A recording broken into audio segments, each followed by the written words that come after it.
Sa South naman kami napunta ni Chester at nakatakas na naman ako. Nag-ipon na nga kami ng lakas ni Chester kasi siguradong mapapasabak na naman kami sa galaan. Pangalawang balik na nga namin dito sa may Alabang Town Center. Pagpasok pa nga lang namin ay binatakot agad sa akin si Miming. Nakita mo ba yun, Chester? Hindi pa ako kumakahol, tumakbo na. Prof, huwag ka mag-angas dito, dayo lang tayo dito. Kapag ayun nagtawag, nagpicture nga muna kami dito sa laki naman ng Christmas tree, halos hindi naman kami makita. Sabi sa comment, mag-rate daw kami ng mga mall na napupuntahan namin. Maganda naman dito, kaya lang madamot na sa taas yung mga regalo. Alam niyo naman ako, basta mo lang pag-uusapan, 10 out of 10 agad yan. Alam niyo naman ang mood ko kapag nasa bahay lang. Grabe, ang boring talaga at saka napagkitripan pa ako ni Chester. Kakain na nga sila at syempre nag-aantay din kami. Magde-dentist daw muna kami at saka mamaya mag-ice cream daw. Inalok pa nga ako dito, sabi ko. Hindi, sige, okay lang, busog pa ako. Kunwari ka pa, Prof, muntik ka naman mahulog sa kakamadali mo. Sa wakas, nakatikim ulit ng yaw-yaw. Plain lang pala yung in-order nila dito at walang mga toppings. Si Chester, grabe naman makadila, parang gusto na rin lunukin yung kutsara. Huwag mo nang sanuhin niyang mauhulog kasi sigurado namang walang masasayang dyan kay Chester. Nagtira ka pa, lalagyan na lang tong binigay mo sa akin. Pagkatapos nga namin kumain ay naglakad-lakad na kami dito sa labas. Sa hindi ko inaasahan ay bigla na namang sinapian si Chester.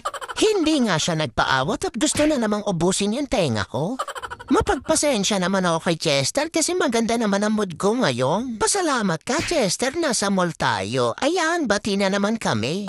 Naglakad na nga kami papuntang train at sasakay daw kami. Ito rin yung mga gusto ko kapag gumagala kami. Ewan ko ba pag sumasakay ako dito ay masaya ako.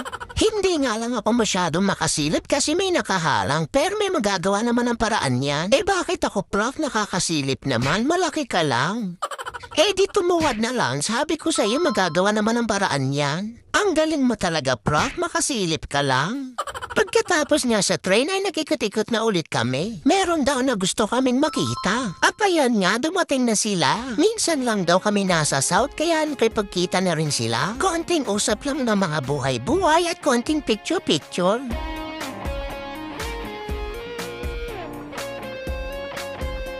Pagkatapos nga niyan ay nagpalitan ng diaper si Chester. Sa labas lang yan hindi sa CR. May nakitan din sa amin at eto naman siya. Kinalong nga si Chester at inamoy-amoy. Ang asim daw. Hindi ka lang kasi mabuhat, Prof, ang bigat mo daw kasi. At magpakitang gilas na nga si Chester. Kaya lang nadulas naman. Huwag kang mag-alala, Chester, kunwari wala kaming nakita.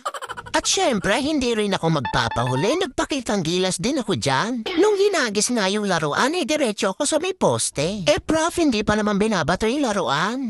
Hindi dyan ang focus ko, Chester, dahil tatakas na naman ako. At dito nga ako napadpad sa may CR. Kaya wala silang tiwala sa iyo, Prof. Ano pa ba, sumusunod pa kayo mag-CCR lang naman ako?